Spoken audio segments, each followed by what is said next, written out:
No, I love talking books, you guys. I know. It's so fun. This is Yeah. what teachers do, after all. How Right? close did we come to our 2 minutes each? Oh, we did terrible. Yeah. It's way too long. So That's okay. we have to shift that part of the protocol. No, absolutely. Welcome to Hallway Conversations. We're a trio of educators who have plenty of questions about teaching and learning and school culture, and we believe in the value of collaboration and reflection as we seek to keep growing as teachers. So this podcast is our place for thinking out loud together about issues in education and why they might matter to Christian educators. Welcome to the conversation. Hello, everyone. Welcome to Hallway Conversations. My name's Matt Beamers. I'm Abby DeGroat. And I'm Dave Mulder. As always, we want to thank you for allowing the three of us to be here with you. And we want to thank you for joining us in the hallway this week. Each week, one of us brings a question or topic, and we try to think creatively around it in the context of teaching Christianly. We're good friends who love each other, and we love engaging each other in conversation about our practice. And our deep hope is that you are enriched and encouraged in your own work, and maybe even in your everyday walking around life. Well, we have a long list of topics we want to talk about. We want to know what hallway conversations you would like to hear. So if you have ideas or questions or feedback about this podcast, or simply want to share what hallway conversations you're having, please email us at hallwayconvospod@gmail.com. That's hallwayconvospod@gmail.com. Well, first off, we want to say congratulations to our friends in Canada as you recently finished up your school year. It took forever. Well done, good and faithful servants. What a mission. We hope that this summer provides you with some emotional, spiritual, and physical rest.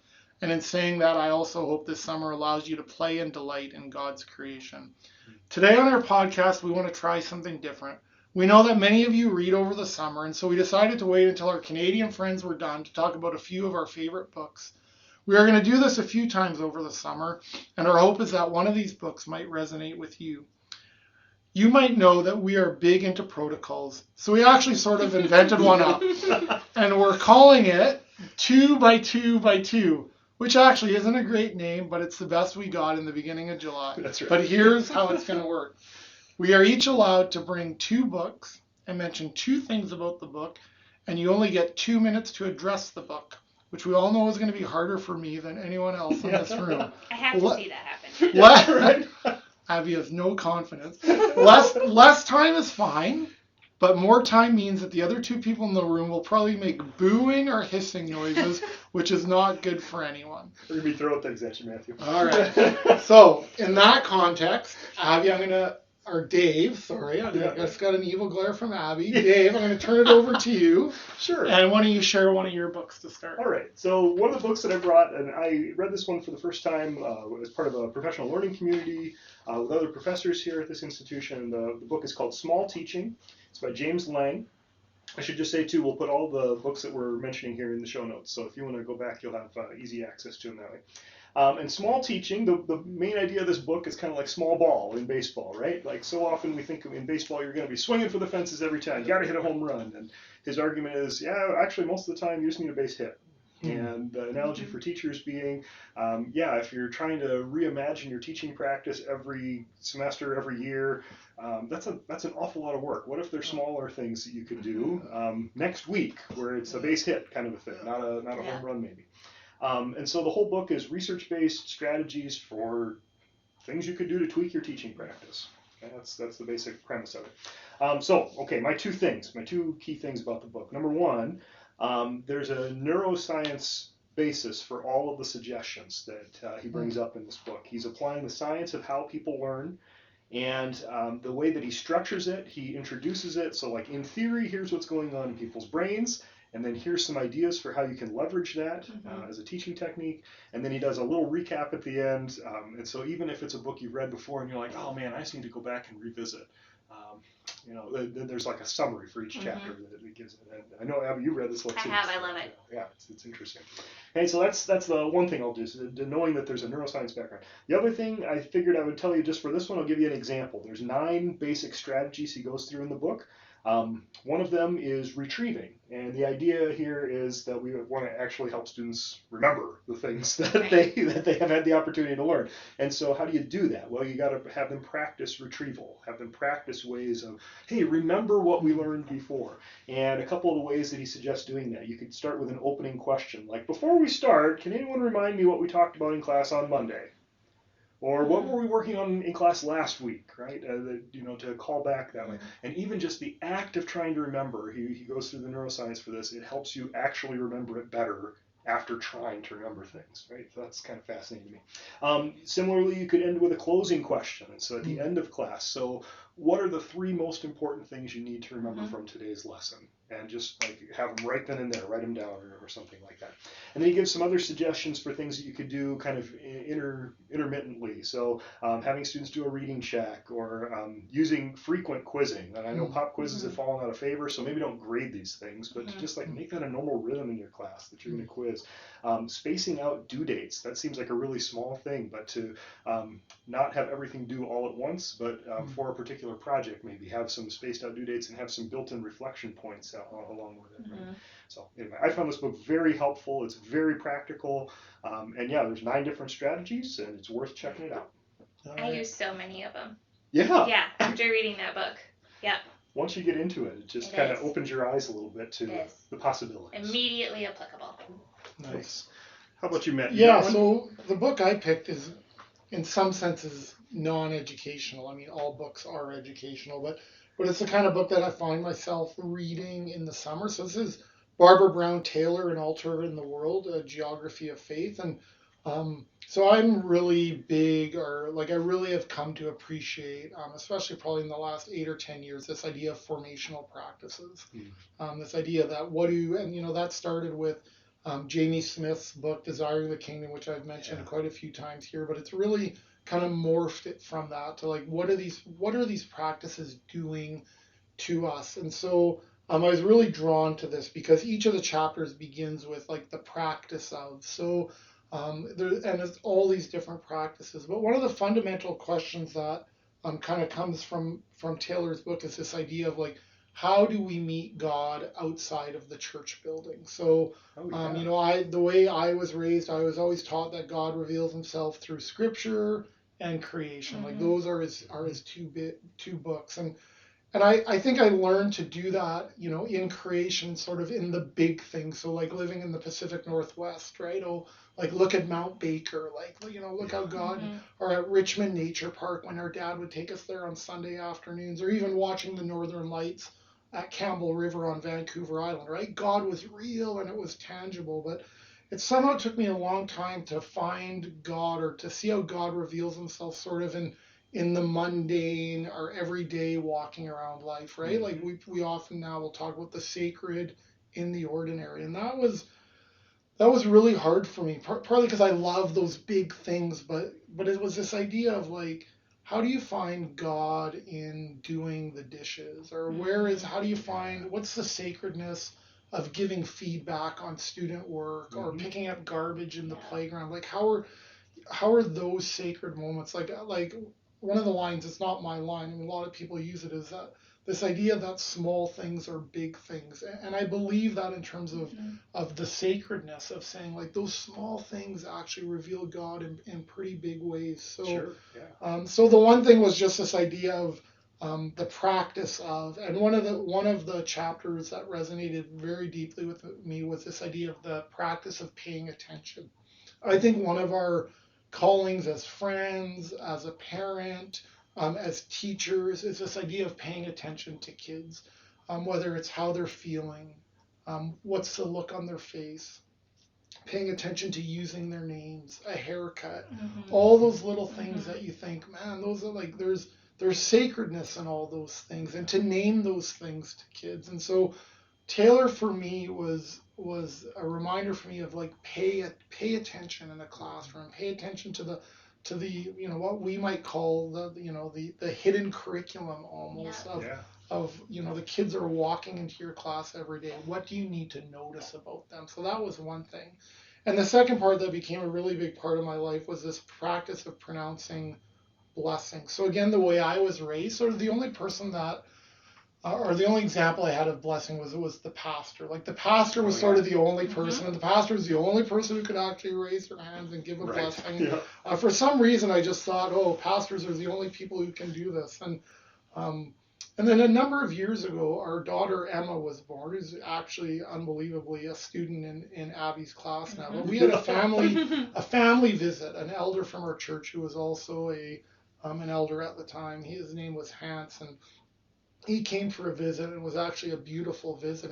And for some reason, right at the end, and I don't know why, because this is very unlike me, I asked Hans, can you lay your hands on Emma and bless her? And she, she was literally 7 or 8 pounds. She had just been born.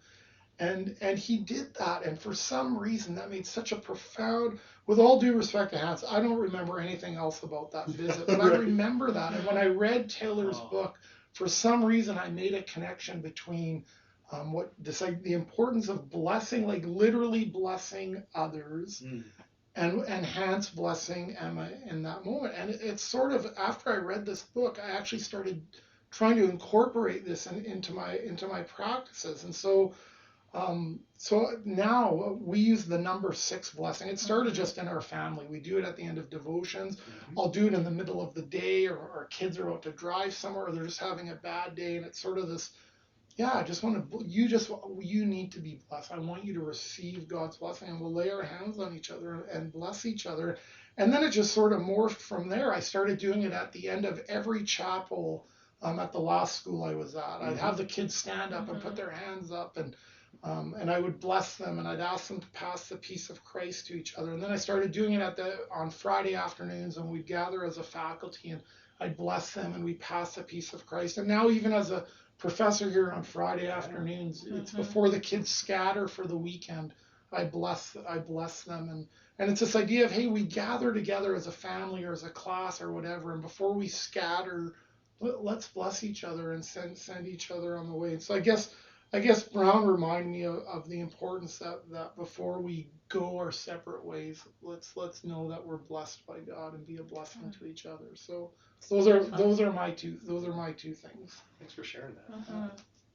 Well, my first book goes really well with that, actually, the idea of formational practices. And so it's on Christian teaching, practicing faith in the classroom, and it's by David Smith, who is a professor at Calvin University.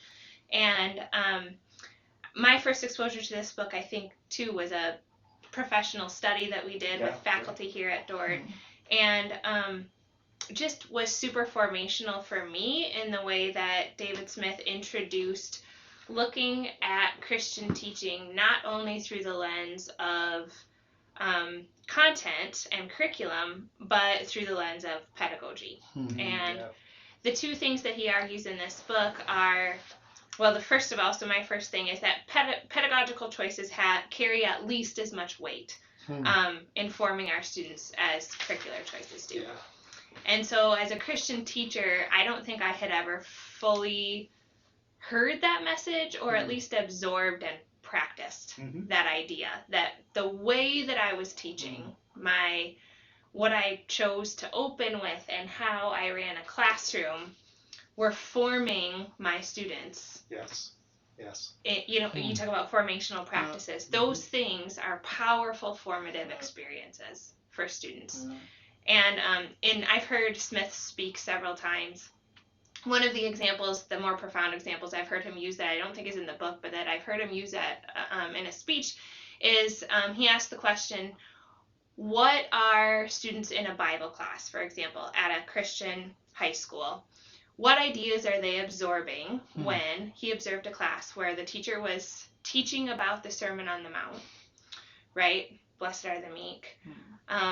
And a vast majority of students on their devices were surfing the internet. Right? They had Amazon up. And so he asks, what kind of formation is happening in that classroom? Which was just a powerful, eye-opening moment for me as a teacher in thinking about my pedagogical choices. So that's kind of the first half of the book, as he makes this argument that pedagogy is formative. And then in the second half, he kind of leads the way forward with, okay, so what does that mean? How can we reimagine and see anew our important educational practices? And leads us through that as Christian teachers. So those are my two things. And I've just found this text to be really important in my own practice. And I think also as I teach education majors here, it also allows me a way to talk to them about the choices they're making and whether or not they're treating their students as the image bearers that we believe that they are. Right. So does what we say we believe about students match up with what we are doing in our classrooms? And that maybe that's one definition of integrity, right? Of teaching with integrity. Do our practices and our vision sort of align, right? Is this what we say we're on about? Here's the evidence. But I remember when I read that book, it was a little bit unsettling for me, to be honest.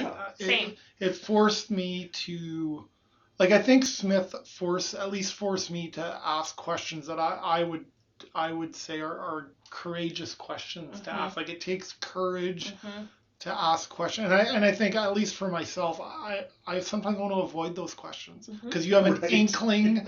You have this inkling of what the answer is. Like this whole, if you don't want to know the answer, don't ask the question. And I think Smith's book helped me with that a bit. Like, because the question isn't whether we're forming people. They are. Education is formation. Right. So yeah, who are we forming, or how are they being formed? So glad you brought that one out. I think it's such an important book for all of our listeners. If you're a Christian and you're a teacher and you haven't read this book, you owe it to yourself to pick it up. You should. Yeah, totally. It will push you, but it will encourage you. I think it will do both, which is what good books do, I think. It is. And I like that it's the idea of restoring our practice, right? It's just about reimagining and not just about implement these 5 things, right? But it's a way of thinking. Which is what I really appreciate. Yeah, and I think a little bit at a time, right? Like you alluded to at the beginning, it's not like you have to recreate it. Like, what's the one little thing you can do today? What's the one little thing you can do tomorrow? And just sort of, just do it slowly, for sure.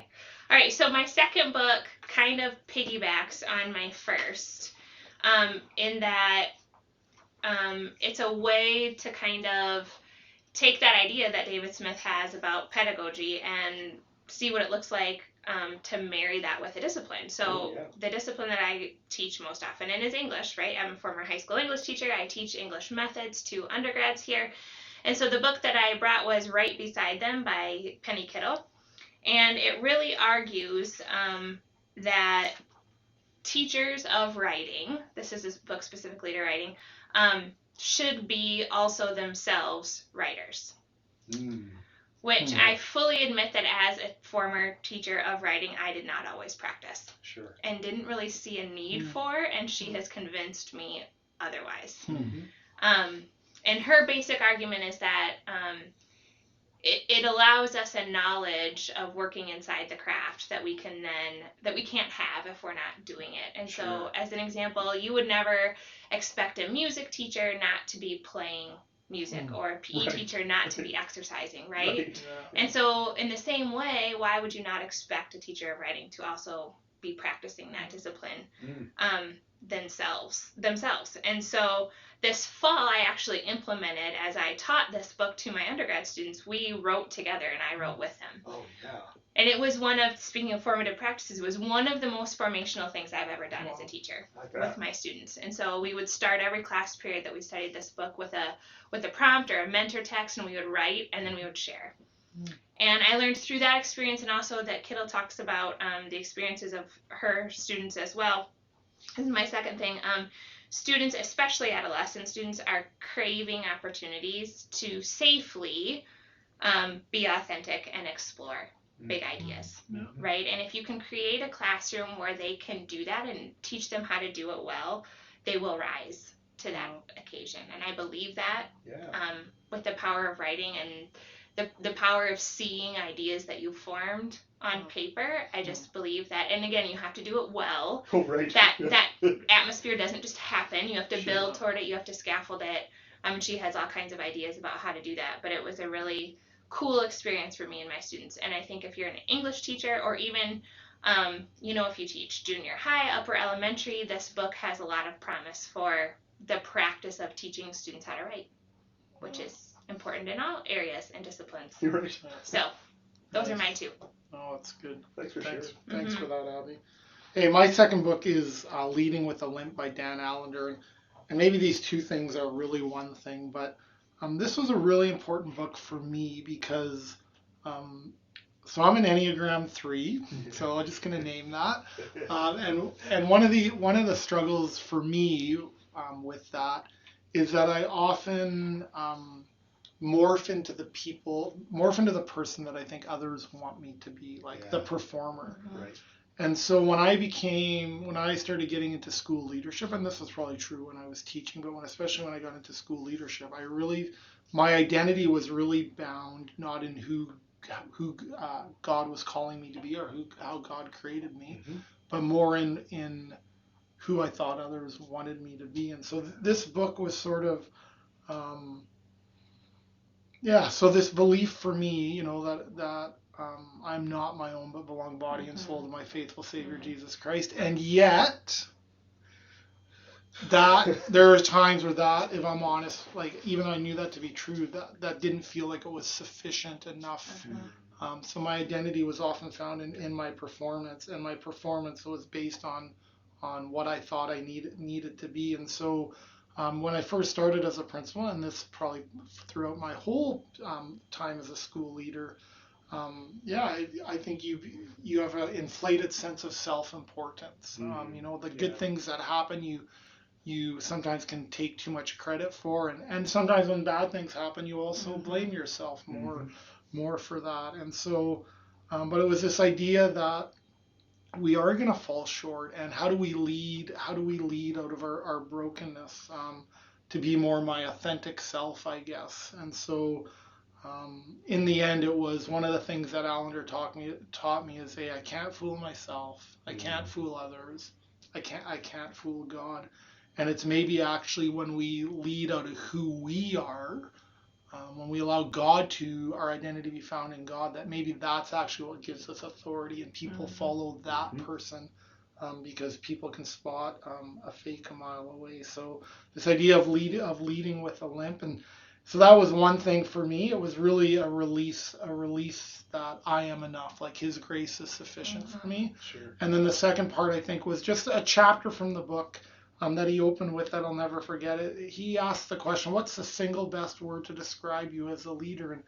And when I started doing this and writing it down, I realized that a lot of it was around, they were all very positive words, like, I'm an optimist, or strong vision, or friend, and he shares a story about he's asked a significant amount of leaders this question, and no one ever uses words like broken, reluctant, disillusioned. And I think when I read that, it gave me permission again to name the hard things of leadership. To say this isn't always easy. In fact, it's actually really, really hard a lot of the time. And so when I first got into leadership, maybe my motives for it weren't pure. But as I've grown to realize again, right, that it's out of our brokenness that we actually are our most effective as leaders, to lead with a limp, maybe, rather than trumpets blaring, and but to actually to lead with that limp. So this is clearly a great book for school leaders to read. Would it be helpful for classroom teachers? Oh, absolutely. Just to empathize with school leaders, or because we all lead in school? I was going to say, I think everybody in a school building is a leader, whether we put titles on those or not. We all, no matter what your role actually. So if you are listening to this, and whatever your role in a school building, that comes with leadership. But I think it's brilliant if anybody's, as a parent, right, to feel like you always have to have all the answers, or if you're serving in a volunteer position at a church, or any form of leadership. I think it would become as an encouragement, to be honest. Thank you. Well, my second book, I'm an ed tech guy, as you guys know, and I don't know if everybody listening in knows this, right? That's my field of expertise. And so the second book I brought, I wanted to talk about tech, but this gets tricky, right? Because so many tech books get out of date right away, because technologies are always evolving. It's the nature of the field. Yeah. Right? So the book that I'm bringing is called It's Complicated: The Social Lives of Networked Teens, and it's by Dana Boyd. And it is a book about social media. It's really a book about culture more than anything else, I think. And Dana Boyd is a qualitative researcher, a social scientist, and so she spent a couple of years just visiting with high school kids about how they use social media. She did that in the early 2010s, so the book came out in 2014. So that would be my first thing that I'll bring up. If you read the book, it does feel a little dated because the tech tools she's talking about are Facebook and MySpace. Do you remember MySpace? Right? It feels like a throwback. Yeah. Okay? But if you would just update those particular platforms for TikTok and Instagram, the book holds water. The concepts that she's talking about hold true, I think. Okay, so like the short summary, I guess, for the book, knowing that comes out saying, hey, you guys, the kids are okay, but adults don't understand them. And you know what? That's no different than it was in previous generations, actually. The kids are all right. And adults just don't understand them. And so that brings me to the second point. This is really where she goes in the book. She uses the term networked publics is the terminology she uses. And kids have always wanted to be in public places away from adults. And so when I was a kid growing up in the 80s and 90s, we'd go to the mall or we'd go to the movies or something, right? That was our place to go. And I grew up in Iowa, so we went to parking lots. There you go. Right? Wow. It's called Felco for you local listeners. Rock Valley, Iowa. Okay. Wow. Okay. So, but that idea, right? That teens want to have their place to be together with their friends, but they want to be away from adults. And because the world went and changed on us, and parents got really nervous about kids can't be out in public, it's unsafe, right? And everyone's upset. And so kids gravitate to social networks. And it's actually a lot of the same stuff that was going on with me and my idiot friends in the 90s at the mall. Right. They're just doing it online instead. And I found that to be incredibly encouraging as a parent of teenagers who spend a fair amount of time on social media today to know, you know what? They're probably fine. Because I think back to the dumb things that I did at the mall, and none of it was harmless. Yeah. You know, it was just being a goon with your friends, right? Being goofy. So anyway, I just found the book really compelling and encouraging that way. And I would encourage teachers, parents to read it and to grapple with some of the ideas that are in there. It's interesting to think about, Dave, like this line of, are the kids all right? Yeah. And because my initial reaction to that is, like on the one hand, I want to believe they're all right, and then when I believe that, I feel sometimes, like I'm being naive. Right. And right, like no, like it's, like whether it's the statistics around anxiety or around, but this book is saying they're okay. It's more that society has shifted more than the kids have shifted. And I think the societal expectations for it's not safe to be out and around and stuff, that has been more impactful than the fact that kids are actually on social media. Yeah. That's the argument. No, it's interesting. I mean, somebody once made the observation to me about, like, when you go around in many places, notice the empty cul-de-sacs. Yeah. Right? Like, just kids aren't outside playing. Kids aren't outside playing. And so, maybe we also shouldn't be surprised. We've asked them to not be outside. So now they're going to be inside. Well, they still need to have this desire to connect. And they're going to be social. Because we're created to be social beings, after all. No, I love talking books, you guys. I know. It's so fun. This is what teachers do, after all. Right? How close did we come to our 2 minutes each? Oh, we did terrible. Yeah. It's way too long. That's okay. We have to shift that part of the protocol. No, absolutely. Abby was the worst, so let's just be okay. Like, let's just name that. So, friends, we know that your time is valuable, and we want to thank you for joining us today for another Hallway Conversation. And whether it's this day, this week, this month, or this school year, we do hope that the Lord gives you what you stand in need of. We want to thank you for the good, God-delighting work you're doing in your schools and communities. And as you go into this week, may the Lord bless you and keep you. May the Lord make his face shine upon you and be gracious to you. May the Lord turn his face towards you and give you peace, and give you peace, and give you peace. Amen. Have a good week, everyone. Thank you. This podcast was quite literally dreamed up during one of our actual Hallway Conversations. Our music is by Ethan Mulder. Hallway Conversations is an independent podcast created and produced by Matt Beamers, Abby DeGroat, and Dave Mulder. Thanks for listening.